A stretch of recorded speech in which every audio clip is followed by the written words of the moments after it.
Hi everybody, I'm here in Seattle and I've been walking around with Graham, can't remember your last name. Graham Pruss. Graham Pruss, and he works at the university doing research on vehicle residence. So can you tell me a little bit about that? Sure. I lead the Vehicular Residency research program at Seattle University. It's the first that we know of research that involves people living in vehicles. I come at it from an anthropological perspective, doing what's called ethnoarchaeology, where we try to look at the relationship between a person and their objects, in this case their primary identifying object, the vehicle that they live in. One of the reasons why we do that is that it's very difficult often for service providers or the continuum of care providers that are responsible for the federally mandated national counts to document people who live in vehicles, because they either don't associate with the vehicle when they're away from it, or when they're inside it they often don't respond. So we try to develop techniques to better document those vehicles, also collect demographics about people living in the vehicles, and try to get a better understanding of what services are needed to help communities service these people. Maybe you're aware, maybe you're not. Mobile homelessness, which he's trying to get me to change, and I will. Vehicle residency, is one of the fastest growing. You say it's 30% here? Yeah, it represents, it's the largest group of unsheltered people who are living in Seattle. It's 30% of our unsheltered population. It's actually been that way for over 10 years.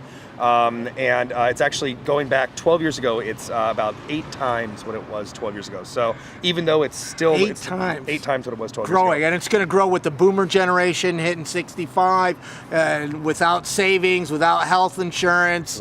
I'm going to grab an RV, live on the side of the street. Absolutely, and it brings up a good point that many of the people that we find living in vehicles are experiencing homelessness for the first time.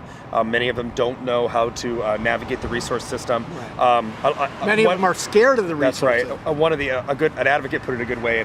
It's like, getting resources like trying to navigate a labyrinth, but really you don't even know what door to get in through. So they're stuck outside and don't even know how to get into the labyrinth.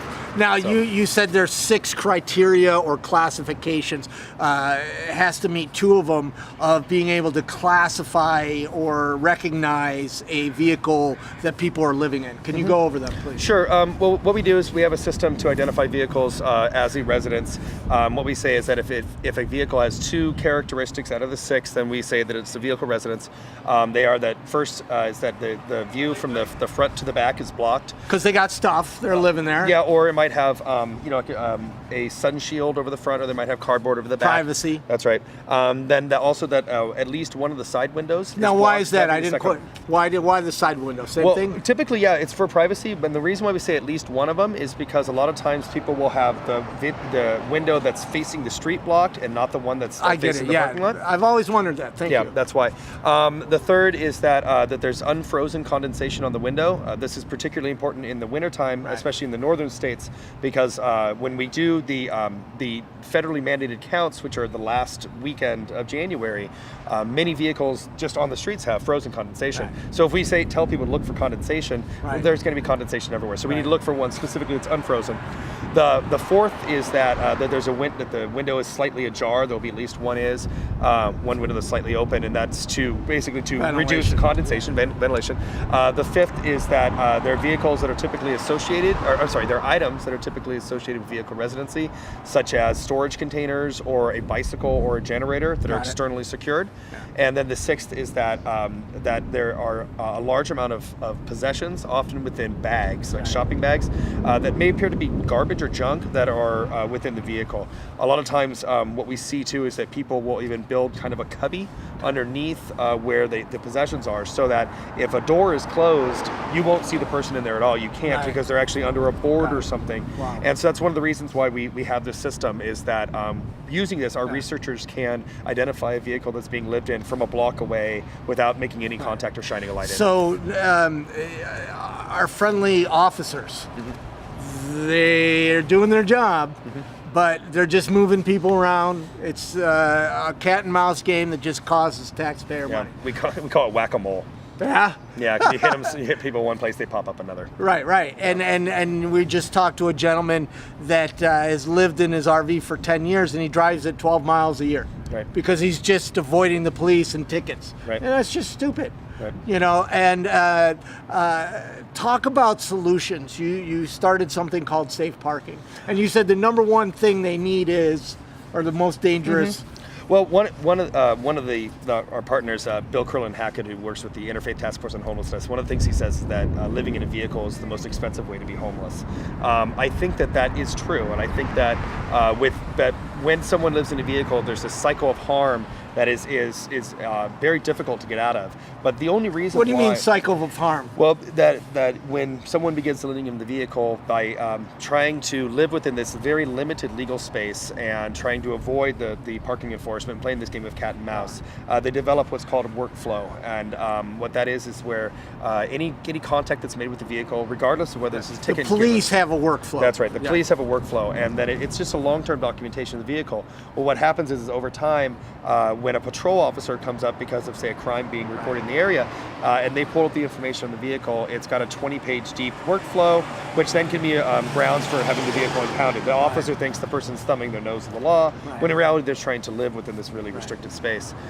So what happens is that often the vehicle gets a series of tickets, which then can lead to the denial of registration tabs because they can't pay the tickets, then there's more tickets, which then the vehicle ends up getting impounded. The criminalization of homelessness. That's right. And I think that really within that system, and again, the reason why this is the most expensive form of being homeless, is that there's no safe place. There's simply no safe way out. Yeah. And that a lot of times we want to overcomplicate it, but it's really as simple as we need safe parking. Yeah. We need a place where people can park off the street overnight for an extended period of time and be able to be employed to get their life together. So briefly, you told me you're working with some churches. You have some of where people can utilize the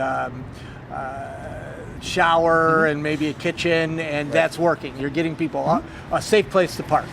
Yeah. It's good. I know everyone in the community.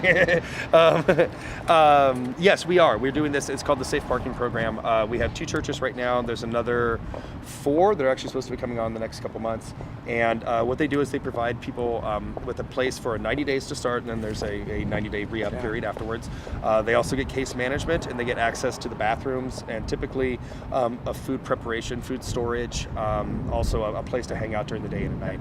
I could talk to you forever, but briefly, where people can find more of your research. Sure, they can find us at Seattle University in the Department of Strategic Communications. Our program is called the Vehicular Residency Research Program. You can search for it online or email me at prussg@seattleu.edu. Well, thank you, everybody. Mobile homelessness is definitely going to be even more of a crisis. Vehicle residency is getting me to change. Vehicle residency is going to continue to grow and continue to be an issue for communities all over Venice, California. It's a crisis, and we have to do something about it. So starting in research is great, and thank you very much for joining us.